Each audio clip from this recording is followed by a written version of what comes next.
Post-millennium dance pop is criminally overlooked in the wider schemes of things, which is a massive shame because there are some incredibly solid, joyful albums within that genre. Madonna's Confessions on a Dance Floor, Britney's In the Zone, Kylie's Fever and Dannii Minogue's 2003 club classic Neon Nights. This year marks the 15th anniversary of that album, which enjoyed both critical and commercial success, producing a string of top 10 chart bangers that would earn Dannii the nickname the Queen of Clubs. On the 22nd of June, Neon Nights gets a deluxe reissue on CD and, for the first time ever, vinyl, so fans finally get to put the needle on it. We caught up with the nation's all-time favorite X Factor judge, disclaimer, according to a poll conducted in our Love Island WhatsApp group, to chat about noughties pop, collecting vinyl, and a possible return to home and away. Hi Dannii. Why was the early noughties such a great time for dance pop? It was a great moment in time where record companies gave you the freedom to explore. I went on lots of trips to Stockholm and that played a huge role in creating Neon Nights. There were so many records coming out of the studios over there that I had thought were made in America, but they were all made in Sweden. It was then that I realized how much music was coming out of this place before Max Martin and a whole bunch of them moved over to LA. It really was unbelievable. Their attention to detail and precision is just mind-blowing, and once you learn to work in that way you can't ever work another way. It was an awesome time. And then I guess, it's not long after that the music industry shifted towards not having so much freedom and stability, so I guess I was lucky to be riding a wave at the time. Benji Hart, what are your favorite memories from the Neon Nights era? The chart battle with Christina Aguilera stands out. I Begin to Wonder was released and that week we were streaks ahead of every other song, and then on the last day Christina just pipped me to #1 spot with Beautiful. And it was such a deserved song that I couldn't even get angry about it. But there were so many awesome moments. We went to Paris and worked with these guys called Nemo. I was in one room sitting on the end of the bed with a microphone, with the cable coming under the door of the bedroom, and they were all sitting out in a tiny lounge room. That's how we recorded the songs. And then they did this mix with Don't Wanna Lose This Feeling and Madonna's Get Into the Groove, sent it across to Madonna and she approved it. So there I was perched on the end of the bed in this tiny little apartment in Paris and suddenly Madonna's allowing us to use her track for a mashup. Incredible memories. And I guess there's an irony with the Neon Nights vinyl release that it's the first time fans are literally able to put the needle on your track, put the needle on it. Why do you think there's been such a resurgence in vinyl? I find it hilarious when people say vinyl is back. Because for me it never went away.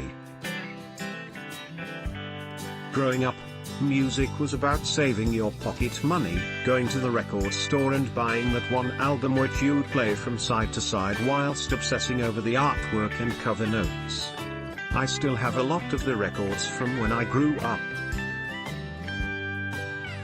I recently found a record box in my parents' garage and took out all the old discs, carefully cleaned them, put them all in beautiful new sleeves, and I just love it. I love adding to my collection with new stuff and stuff that's been re-released and remastered.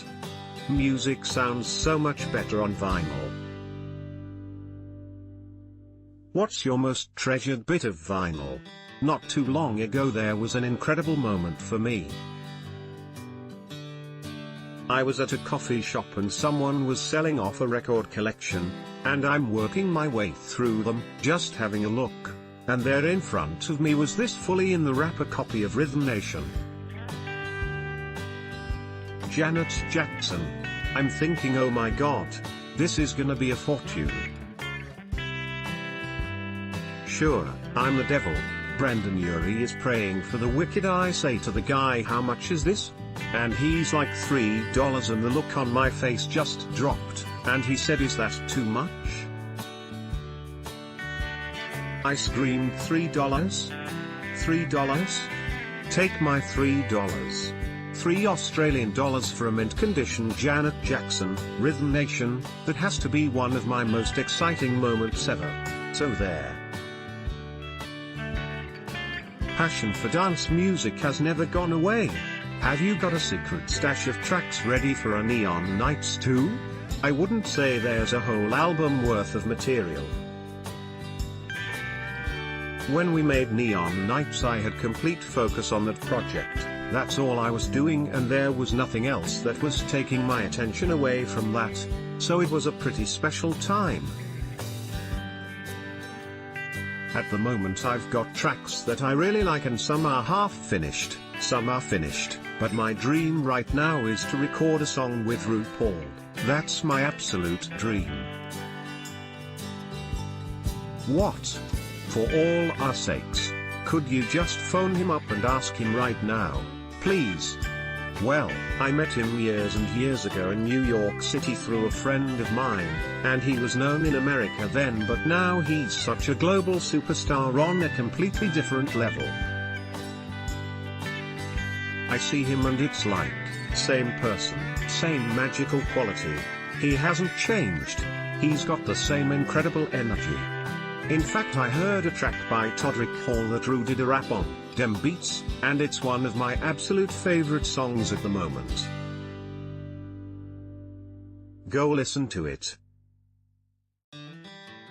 So you're a big fan of Drag Race?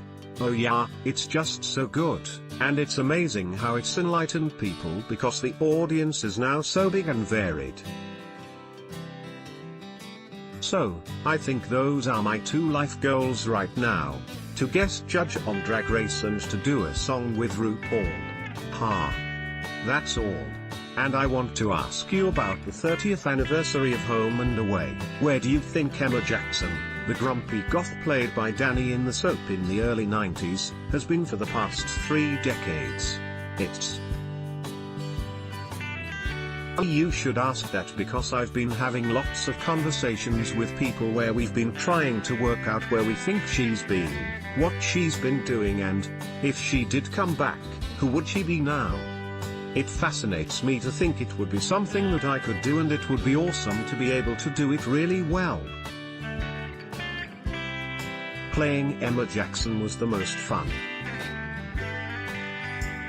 I come out from working in TV as a child, on Young Talent Time, where everything was all super shiny and cute, to playing Emma, this really grumpy, hormonal teenager, and for me that was a lot of fun. So would you like to make a special trip to Summer Bay this year? I would love to. The network knows that I would love to. And I'm still working a lot for Network 7 over here, so I'm sure it can happen. Neon Nights gets a deluxe reissue on black vinyl, limited edition blue and pink vinyl and CD on Friday the 22nd of June.